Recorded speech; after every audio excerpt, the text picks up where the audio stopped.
Hi అండి, అందరికీ నమస్కారము. ఓం నమ శివాయ. మార్గశిర మాసం మొదటి గురువారం రోజున ఏమి చేయాలి ఈ వీడియోలో తెలుసుకుందాము.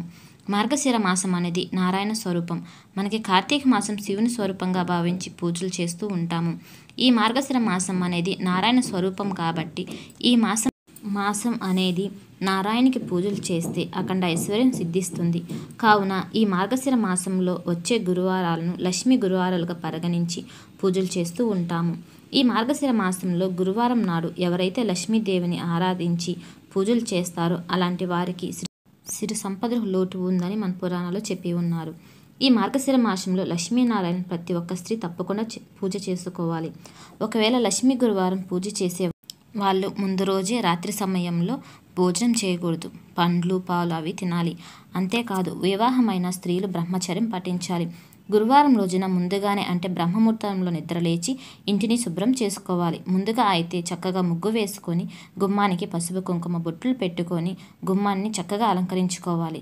తోరణాలు మామిడి తోరణాలు కట్టుకోవాలి. అలా చేశారు అంటే లక్ష్మీదేవి మీ ఇంట్లో అడుగుపెడుతుంది. తర్వాత పూజా మందిరాన్ని శుభ్రం చేసుకోవాలి. ఆ తరువాత పూజా మందిరంలో మీ దగ్గర కనుక పీఠం కనుక ఉండింది అంటే ఆ పీఠానికి శుభ్రంగా పసుపు పూసుకొని 8 దిక్కుల 8 కుంకుమ బొట్లు పెట్టుకొని 8 దిక్కుల్ని అలంకరణ చేసుకోవాలి. ఆ పీఠం మధ్యలో అష్టదళ ముగ్గు వేసి 2 గీతలు అటు ఇటు గీయాలి. ఆ తర్వాత ఒక ఎర్రటి గుడ్డ వేసి దాని మీద లక్ష్మీనారాయణ పటం పెట్టుకోవాలి. ఎర్రటి గుడ్డ లేకపోయినా పసుపు గుడ్డ అయినా వేసుకోవచ్చు. దాని మీద లక్ష్మీనారాయణ పటం పెట్టుకొని లక్ష్మీదేవి పటంలో నారాయణ కంపల్సరీగా ఉండాలి. ఎందుకంటే నారద మహర్షి లక్ష్మీదేవిని ఇలా అడుగుతాడు, అమ్మా నువ్వు ఒక్కచోట స్థిరంగా ఉండవు అని అడిగితే అందరూ నన్ను ఇంట్లో తెచ్చిపెట్టుకుంటారు, కానీ నన్ను ఒకటే తెచ్చిపెట్టుకొని పూజ చేస్తూ ఉంటారు.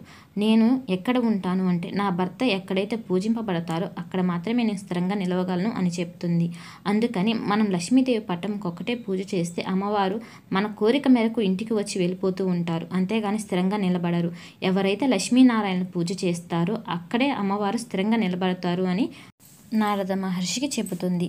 కాబట్టి మనం కూడా మన ఇంట్లో లక్ష్మీనారాయణ పటం పెట్టుకొని లక్ష్మీదేవికి పూజలు చేస్తాం. ఈ మార్గశిర మాసం అనేది లక్ష్మీనారాయణలకి ఎంతో ఇష్టమైన మాసం కనుక ఈ మార్గశిర మాసంలో లక్ష్మీ గురువారాలు పూజ చేసేవాళ్ళు లక్ష్మీనారాయణ పటం తెచ్చి పెట్టుకోండి. లేకపోతే మా దగ్గర లక్ష్మీదేవి పటం మాత్రమే ఉంది అనుకుంటే ఒక చిన్న తాబేలు తెచ్చి పటం పక్కన పెట్టుకోండి. ఎందుకంటే తాబేలు స్వరూపం విష్ణుమూర్తి స్వరూపం కాబట్టి ఎవరైతే లక్ష్మీనారాయణ పటం పెట్టుకొని పూజ చేస్తారో వాళ్ళకి తప్పకుండా లక్ష్మీదేవి అనుగ్రహం లభిస్తుంది.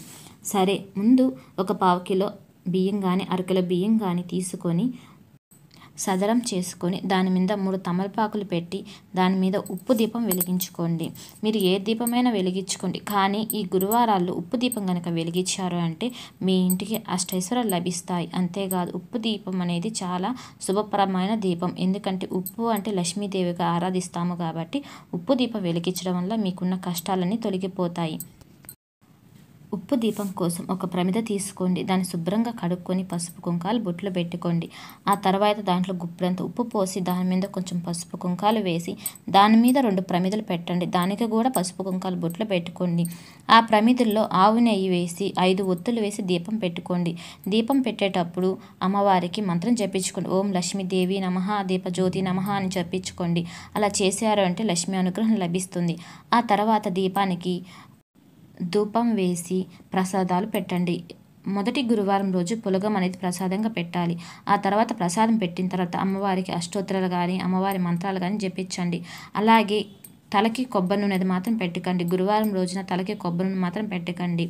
ఇంట్లో పరిశుభ్రంగా ఉండండి. అంటే రోజంతా నిద్ర కూడా పోకూడదు. అలా ఉండి అమ్మవారిని పూజ చేయాలి. పూజ చేసేటప్పుడు ఎవరైతే ఈ మంత్రాన్ని 21 సార్లు జపిస్తారో అమ్మవారి అనుగ్రహం లభిస్తుంది. ఓం శ్రీం హ్రీం శ్రీం కమలే కమలాలయే ప్రసీద ప్రసీద శ్రీం హ్రీం శ్రీం ఓం మహాలక్ష్మి దేవే నమః అంటూ 21 సార్లు జపించండి.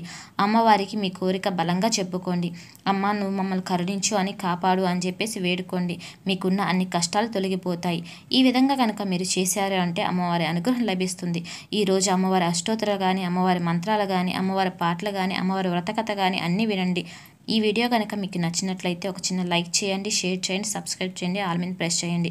ఎందుకంటే ముందు తీసే వీడియో మీకు రావాలి కనుక నాకు సబ్స్క్రైబ్ అయితే ఖచ్చితంగా చేసుకోండి. ఆల్ మీద ప్రెస్ చేయండి. అందరికీ నమస్కారము. ఓం నమ శివాయ.